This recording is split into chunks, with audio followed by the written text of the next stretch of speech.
It is Thursday, February the 6th, 2020. 5 weeks ago, you made some health goals. Where are you? Still drinking that water? Still eating healthy? We just had a Super Bowl weekend. How did you do over that? Valentine's coming. How are you doing there? How are you doing with those 2020 goals? Successful? It's a good question. Well, hi, I'm Karen Fisk, and I am the founder of Health Trekking with Karen, where we offer tips, coaching, and encouragement to those who are on their journey to health, and it is a journey. This week, I have been doing some check-ins with some of my clients, and it is 5 weeks into this new year, and I'm already hearing, I'm struggling. I'm having trouble with this. How do I get back on track? You see, a lot of my clients, just like myself, made some choices over the holidays that have not served me well, or that have not served them well. And so at that point, you have to regroup and really look at what your goals are. So we did that in January. And I know from my coaching that this is not about having more self-discipline. This is not about having more willpower.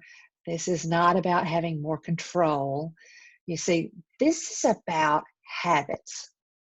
So stop it. Just stop right now.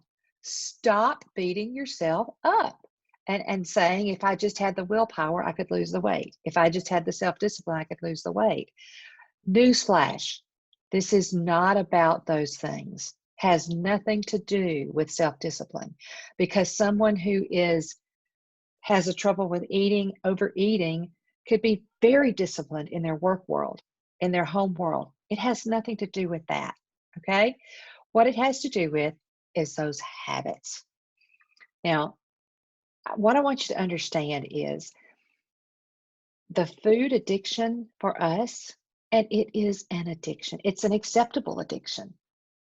And by that, I mean, if there is a drug addict walking down so you got a guy walking down the street with a heroin needle hanging out of his arm, or you've got an alcoholic walking down the street with a bottle of Jack Daniels or something else in his hand, people are going to stop and offer them assistance, try to encourage them to get their life straightened out. I'm walking down the sidewalk with a luscious cupcake or a Twinkie, you're going to stop me and say, hey, where'd you get that? Where can I get one? Right? But it's my addiction, and it's the acceptable addiction. What we don't realize is that most addicts, when they are going through the rehab process, they actually have to go through rehab at least 6, some 7 times in order to get their lives straightened out. No one's journey beyond addiction is a straight line. Ours is a food addiction. We're not going to get there from point A to point Z. It's going to be all over the map before we get there. There are tools in place in our system that help us help our clients with those habits.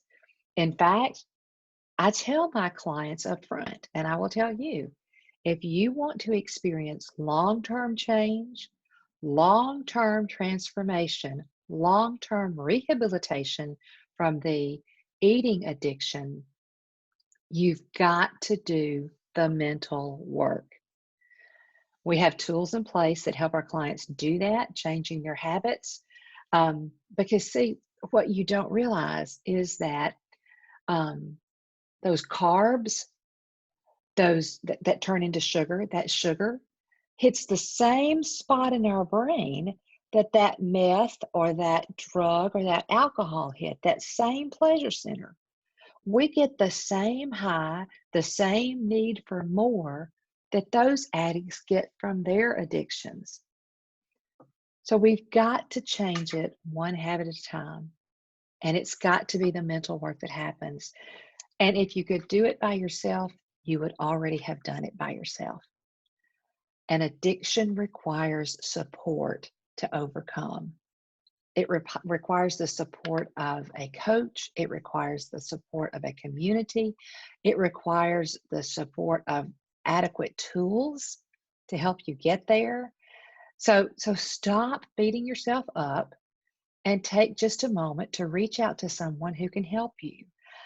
I have a team of coaches who are available to assist at any point, any level.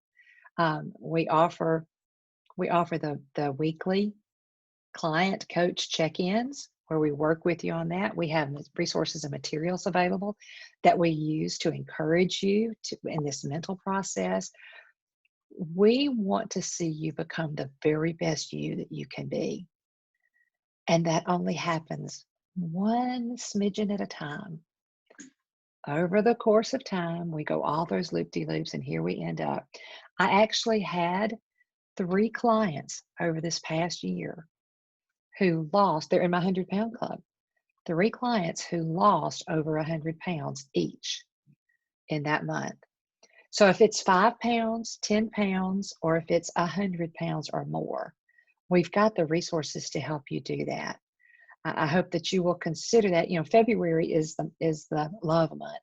So I'm going to encourage you to love yourself. It's hard to love others if we don't love ourselves. So I will encourage you to love yourself. Take the time to spend time on you. Reach out to someone who can assist you in that. And let's see you get healthy. Let's see you become the best you can be in 2020. Thanks. Have a great day.